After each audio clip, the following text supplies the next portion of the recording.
Hey there, welcome back to the athomedive YouTube channel. As always, my name's Joey, and today we're in the kitchen making something fantastic. I've been munching on that giant batch of gumbo that you seen us made the other day. If you didn't see the video, be sure to click in the top right corner now. We'll get a link to it. But it made me really want another New Orleans classic. So I decided today we're gonna make a king cake. Don't be totally intimidated by this because it looks super hard, but it's just a giant cinnamon roll. So sit back, hit that subscribe button, and let's dive right in.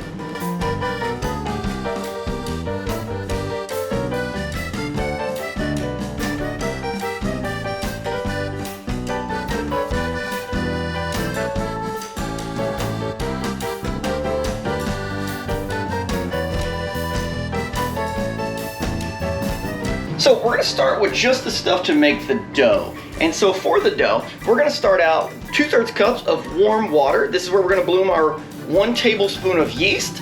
I have 2 teaspoons of vanilla extract, 2 eggs that we're going to beat before we use, 1 cup of granulated white sugar, 1 teaspoon of fine ionized salt. I've also got 1/2 teaspoon of finely ground nutmeg, 5½ cups of AP flour, 1 cup of whole milk, and 1 stick or 1/2 cup of salted butter.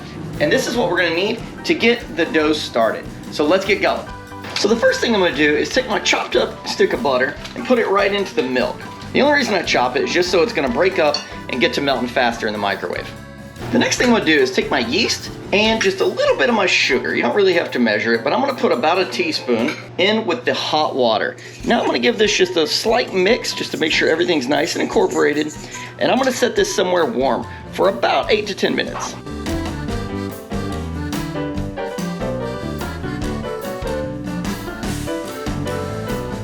Back on the counter, now that our yeast is fully bloomed, I'm gonna go ahead and add in about a cup of flour. You don't really have to measure this out, just get close, rough guess it. We will end up eventually adding the rest of the flour in, but just to get started, we're gonna go and add in almost 20% of our flour. Now I'm gonna go and add in the rest of our sugar and our milk and butter mixture. We're also gonna go and beat our eggs and add those in. Now we can go and add in our salt and nutmeg and our 2 teaspoons of vanilla extract. Now it's time to bring in the KitchenAid itself. We're gonna go ahead and attach the dough hook. While the mixer's running, after the initial first cup of flour, we're gonna slowly add in the flour, about 1 cup at a time.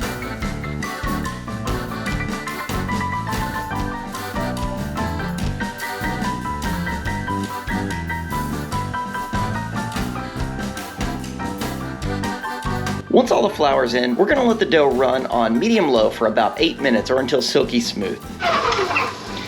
Now that we have all of our flour in the bowl, it's important that we stop and rake down the sides. The dough is getting thick enough now that it's gonna start bringing the flour in. We're just gonna help it along so that we get everything moving properly. We may need to add a touch of flour at the very end because we can tell the dough's ready whenever it starts pulling away from the sides. Our 8 minutes is almost up and the dough has not quite pulled away from the sides just yet. I'm gonna go and add in about another heaping tablespoon of flour just to see if we can get things moving. As you can see here, our dough is now starting to pull away from the edges. So that means that we are done mixing. I'm gonna go ahead and rake our dough down and then we're gonna turn it out onto the counter. Now that our dough's on the counter, I'm gonna go ahead and lightly flour it and then knead it into itself a few times. This is gonna give us just a little bit more flour content and get everything evenly distributed and a little bit of gluten formed yet again. This also gets the dough nice and easy to handle and make sure we have the right flour ratio so that the dough works together properly here in a little bit. At this point, you'll notice that the dough is very soft and you don't wanna add too much flour. You wanna keep it very soft, but you wanna get it to where you can handle it. And then that's really about it. Next, you're gonna take another large bowl and add just a touch of oil. That's probably around a teaspoon.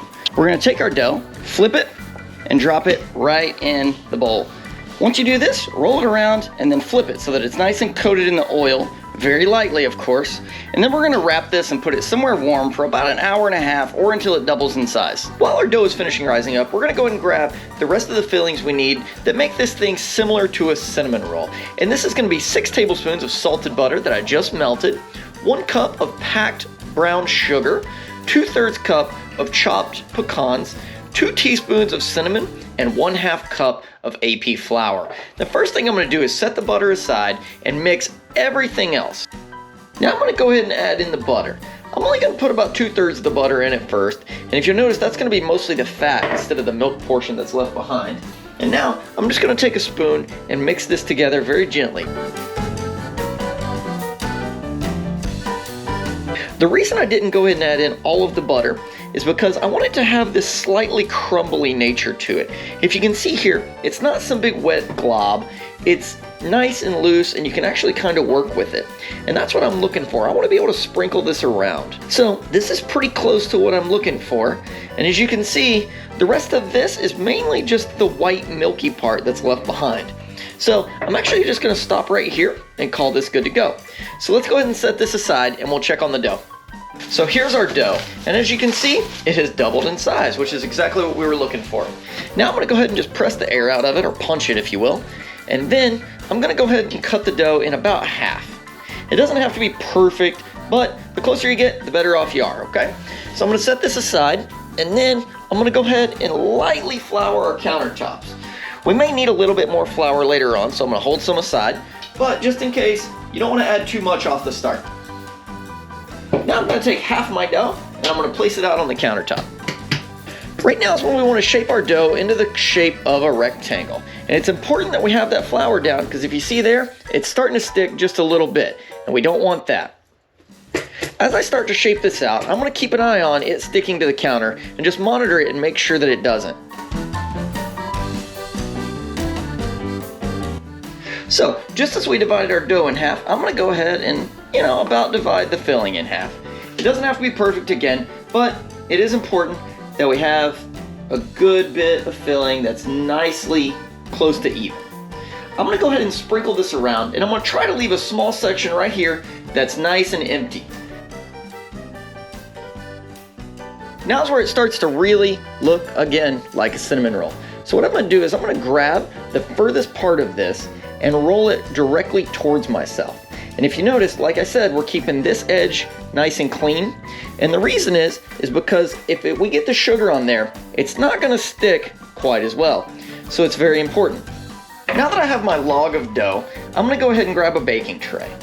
I'm going to go ahead and seal this quite well to itself by just giving it a light pinch all the way down. And then I'm going to lift it over onto the baking tray. It's important that we're very careful when we do this, because if we're not, it might come apart. Now form this directly into the shape of kind of an oblong circle. It's important that we go ahead and pinch these ends together, because if not, it might come apart whenever it bakes and starts to change shape. So this is the beginning of our king cake. I'm going to set this aside and repeat the process for the other half.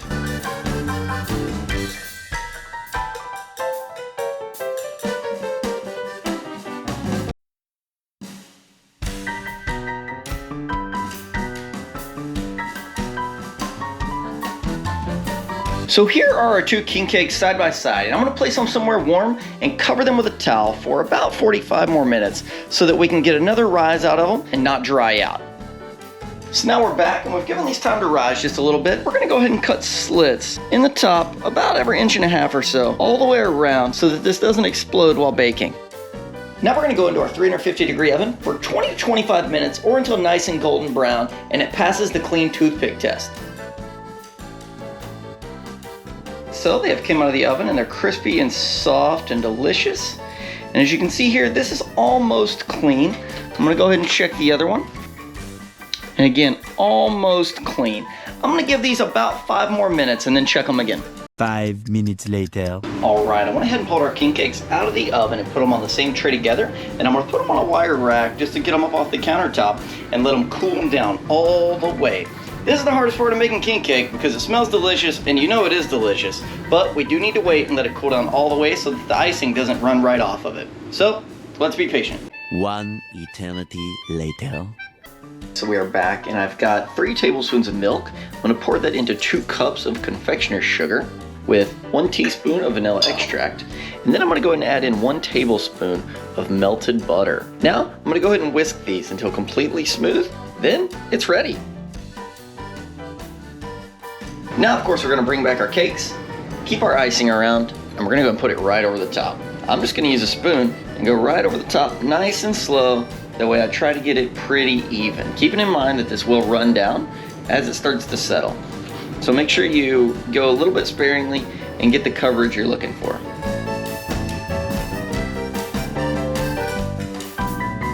Now that we have our king cake, let's make it look like a king cake. So I've grabbed some gold, green, and purple sanding sugar. We're just going to go around and sprinkle this in a nice little pattern, and then we're all decorated up.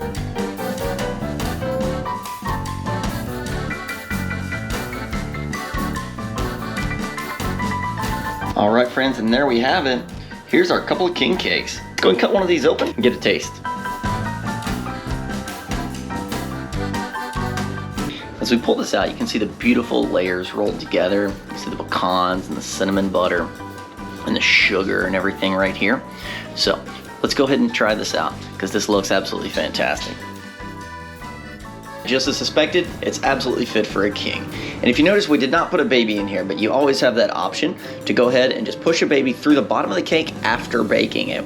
That wraps us up on how to make New Orleans style king cake. Comment below and let me know how yours turns out. Thank you so much for watching. If you like the video, be sure to subscribe. Have a great day.